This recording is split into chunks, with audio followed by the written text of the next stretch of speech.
Hello everyone, আসসালামু আলাইকুম। সবাই কেমন আছেন? তা আজকে আমি শোল মাছের একটা গল্প নিয়ে আসতেছি।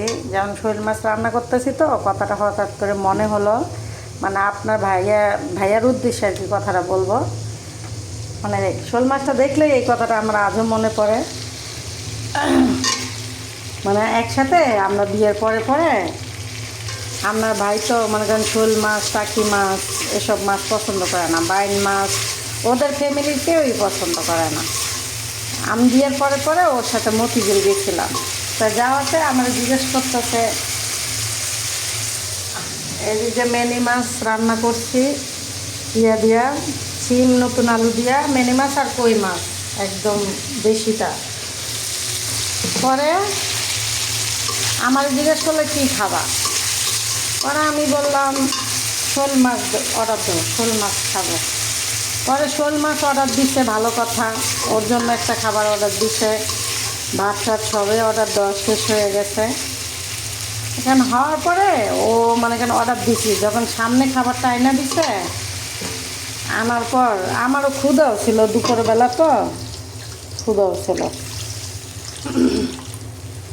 পরে ও মানে যেভাবে সামনে আইনা মাছটা দিচ্ছে দেখা ও মনে করেন খাবারের থেকে উঠে গেছে, খাবারের টেবিলের থেকে উঠে গেছে।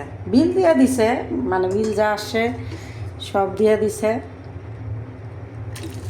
তারপর অমনি উঠে গেছে। পরে আমিও খাই নাই, ও খাই নাই।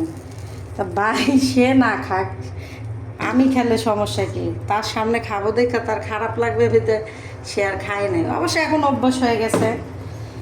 এখন দেখেন নিজেই আমার জন্য শোল মাছ, টাকি মাছ, কারণ এসব তো ঠিকা দিয়ে কেনা লাগে। ঠিকা দিয়ে কিনলে তো মনে করেন সব মিলানো মাছ থাকে, আমাদের তো বাচ্চা নেওয়া যায় না।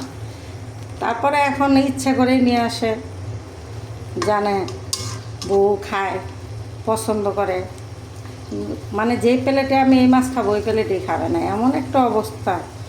ওই যে ছোটোবেলাতে খায় নাই, অভ্যাস নাই, এই জন্য আর খায় না। পরে এই যে চলে আসলাম, চলে আসার পরে এখন মনে করেন কি শোল মাছ দেখলেই আমার এই কথাটা মনে পড়ে। আর এই কথাটা কখনোই ভোলার মতো না, এটা সবসময় আমার মনে পড়বে যে শোল মাছ কতটা অপছন্দ করে যে আমি খাবো ওখান থেকে উঠে আসছে। কি একটা অবস্থা আমার এখন দেখলাম। অবশ্যই এখন ও সামনে খাই, সমস্যা নাই, এখন অভ্যাস হয়ে গেছে। কারণ আমার শাশুড়ি আম্মু বকা দিছে যে তুই খাস না, ভালো কথা, বউ খায়, তা তোর সমস্যা কি? এই জন্য কি তুই আয়না দিবি না বউরে? আমিও একা মানুষ, এই জন্য রান্না করি না বা করি না, যা রান্না করি, যা হাজব্যান্ডটা পছন্দ করে দুজন মিলেই খাই। এই জন্য মনে করেন আলাদাভাবে করতেও ইচ্ছা করে না একা একা। পরে এরপরে মনে করেন এই যে এখন আয়না দেয় আমার শাশুড়ি আম্মা বলাতে, এখন এক টেবিলে খাইলেও সমস্যা হয় না, এখন অভ্যাস হয়ে গেছে। বউ বলে কথা, তাই না? আর এদিক দিয়ে তার জন্য রান্না করছি এটা, কেন ওটা তো জীবনও সে খাবে না। ওকে বাই, আল্লাহ হাফেজ, সবাই ভালো থাকবেন।